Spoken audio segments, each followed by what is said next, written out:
Assalamualaikum semuanya.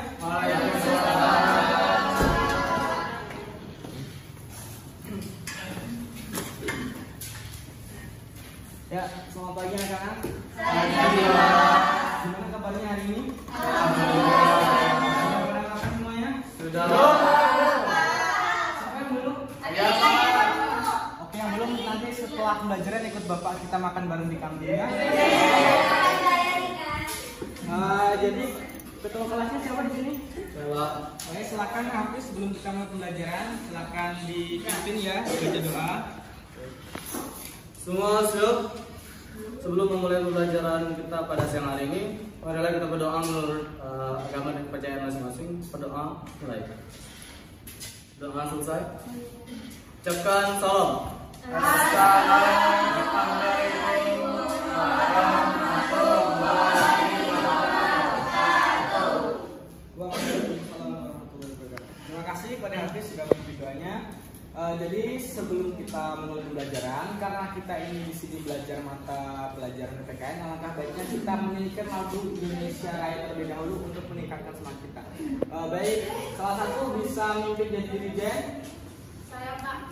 Ya silakan dari sini juga. Ayo yang lain berdiri kita menyanyikan lagu. Hiduplah Indonesia Raya. Dakwah Indonesia.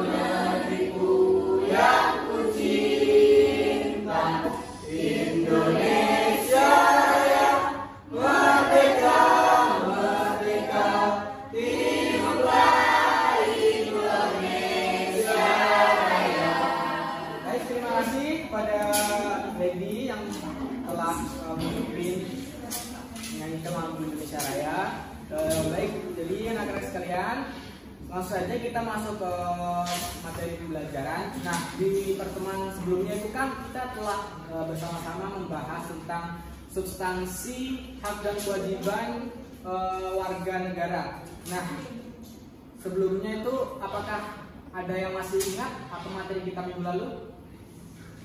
Baik Pak. Ya, silakan Vicky. Baik Pak, jadi materi minggu lalu kita mempelajari tentang nilai praktis dari Pancasila mengenai hak dan kewajiban. Jadi dari sila pertama ketuhanan yang mana kita diperbolehkan untuk memeluk agama masing-masing. Nilai kedua yaitu kemanusiaan, kita diperkenankan untuk saling menghormati antara satu dan lainnya. Nilai ketiga persatuan, kita diajarkan untuk saling hidup gotong royong. Nah, nilai keempat kerakyatan yang mana kita diajarkan untuk saling bermusyawarah untuk menyelesaikan masalah, dan nilai yang kelima keadilan sosial, kita semua kedudukannya sama di mata hukum Pak, mendapatkan hak yang sama. Ya, anak sekalian.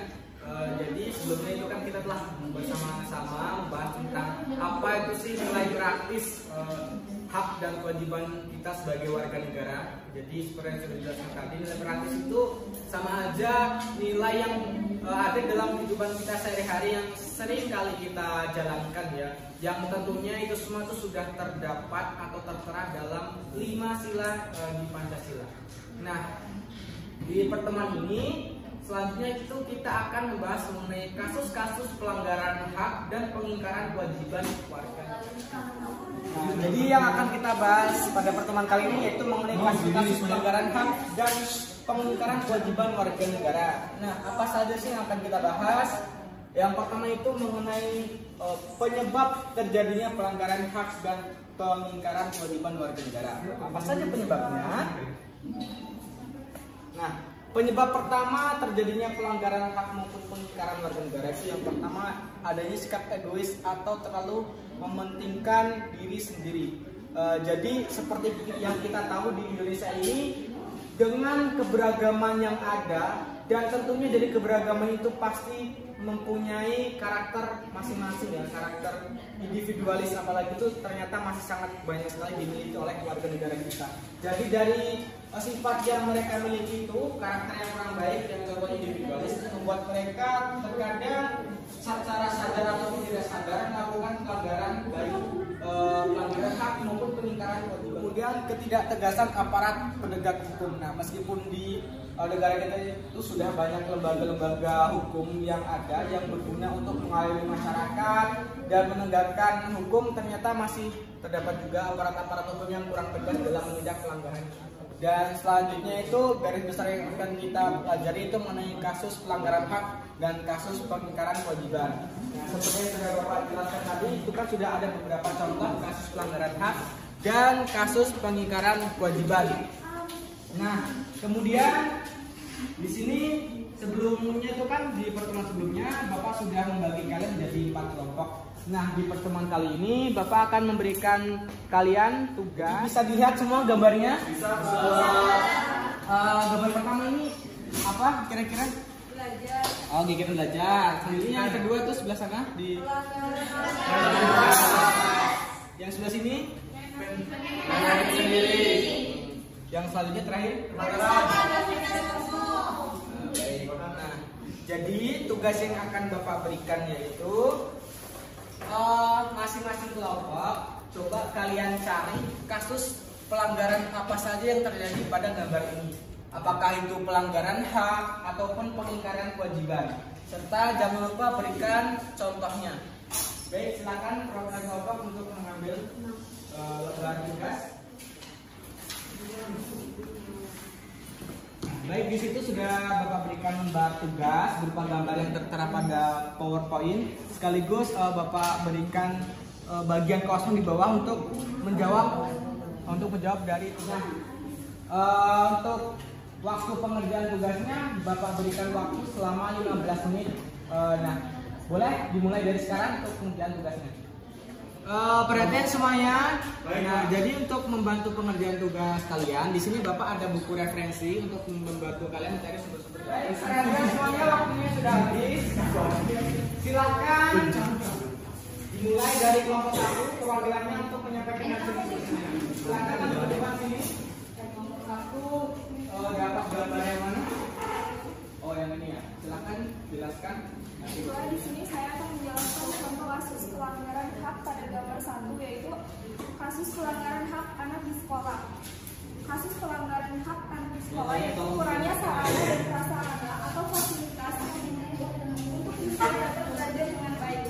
Hal ini tercantum dalam Undang-Undang Nomor 39 Tahun 1999 tentang hak. Jadi dari apa yang sudah disampaikan oleh teman kita ini yang bernama Beci, kira-kira berarti apakah benar yang gambar 1 ini merupakan pelanggaran hak atau pengingkaran kewajiban? Jawab.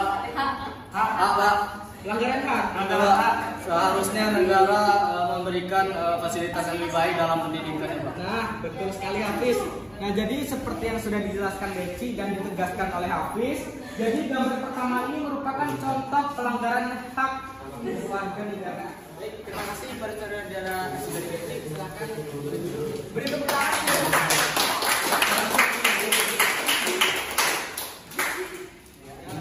Penjabaran yang sangat gamblang ya, diawali dari kelompok 1. Selanjutnya dari kelompok 2, silakan perwakilannya. Saya, Pak. Silakan maju ke depan, Aida.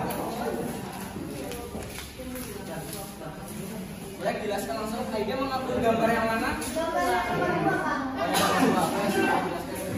Assalamualaikum warahmatullahi wabarakatuh. Baiklah teman-teman, di sini dapat kita lihat bersama bahwa ini merupakan pelanggaran lampu lalu lintas dan merupakan suatu pengingkaran kewajiban. Nah, menerobos lampu lalu lintas itu merupakan pelanggaran yang masih sering terjadi hingga detik. Adapun solusi dalam mengatasi pelanggaran lampu lalu lintas ini yaitu yang pertama adalah menetapkan hukum lebih tegas lagi, bukan hanya permainan salah dan pelajaran saja. Kemudian saling mengingatkan satu sama lain. Yang terakhir itu rahasia diperkatakan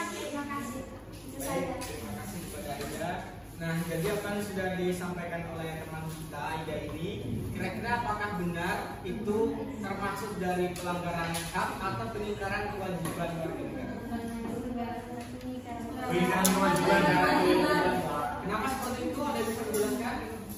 Dia melanggar lalu lintas sekolah. Karena kewajiban Harusnya itu kan warga ada negara di dalam dalam ini, tapi dia belokkan nama. Nah, jadi bisa kita lihat gambar di sini. Kira-kira apa yang salah dari gambar ini? Apakah karena motor Bapak ini bukan motor yang merek Yamaha atau Supra atau bagaimana? Bukan.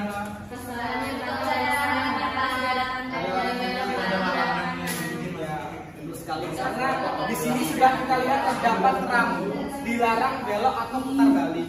Tetapi masih terdapat juga beberapa oknum yang justru malah putar balik. Tentunya hal tersebut dapat membahayakan dirinya ataupun pengendara lain. Bisa dipahami semuanya? Terima kasih guys, silakan duduk kembali.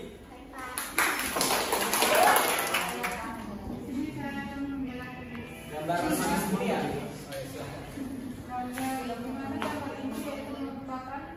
Kasus pelanggaran HAM.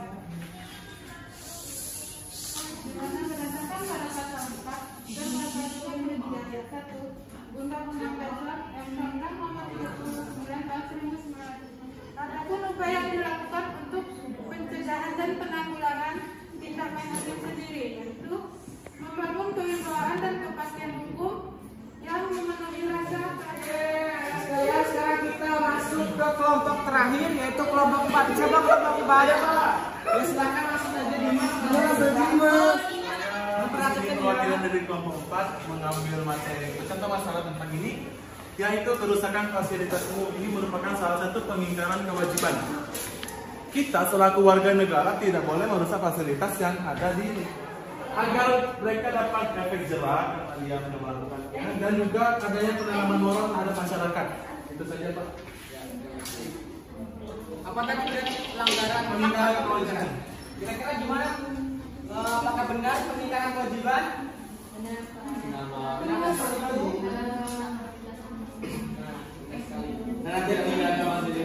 Nah, jadi pada gambar 4 ini kira-kira kegiatan apa yang sudah mereka lakukan? Demo Pak, demo.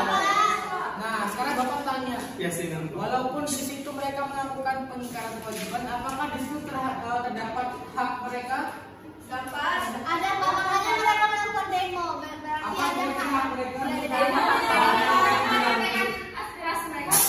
Sekali. Jadi di sini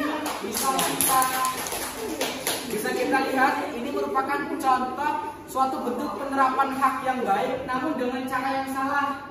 Nah, jadi haknya adalah mereka ini kan melakukan demo dengan tujuan untuk menyampaikan aspirasi yang ada di sini. Bisa dipahami semuanya? Bisa. Baik, terima kasih Pak Dimas. Apakah mau di sini terus sampai dulu? Anak-anak sekalian, dari pemberian tugas yang telah Bapak berikan berupa tentang contoh-contoh kasus pelanggaran yang peningkaran warga negara, Bapak rasa semuanya sudah memahami tentang materi yang kita pelajari hari ini. Paham Pak? Sudah paham semuanya kan? Jadi Bapak harapkan dari apa yang sudah kita pelajari hari ini, jangan sampai ada dari kita semua ini mencoba-coba untuk melakukan salah satu pelanggaran tersebut. Karena apa? Yang namanya kita ini hidup di negara yang sudah ada konstitusi dan hukum, pasti sudah ada aturan yang mengikat kita. Dimas, mau diperhatikan oleh Bu. Dimas ini Pak, dia cuma berpandang. Kan sudah Dimas, bentar lagi kita istirahat. Bapak terang kantin. Cacingan Dimas Kak. Cacingan, nanti Bapak rekomendasikan obat yang bagus. Nah, para kita semuanya, sebelum kita tutup pembelajaran kita hari ini, jadi jangan sampai dari kita semua yang mencoba-coba melakukan pelanggaran tersebut ya. Karena apa? Kalau konsekuensinya kalau kita melakukan pelanggaran itu Sanksi Pak. sanksi. Terus apa lagi? Denda. Nah, apa lagi? Efek jerah. Jangan sampai ada dari kita melakukan pelanggaran tersebut. Nah, baik waktu sudah habis dan Bapak rasa semuanya sudah paham. Jadi marilah kita tutup pembelajaran kita hari ini dengan bacaan alhamdulillah. Alhamdulillah.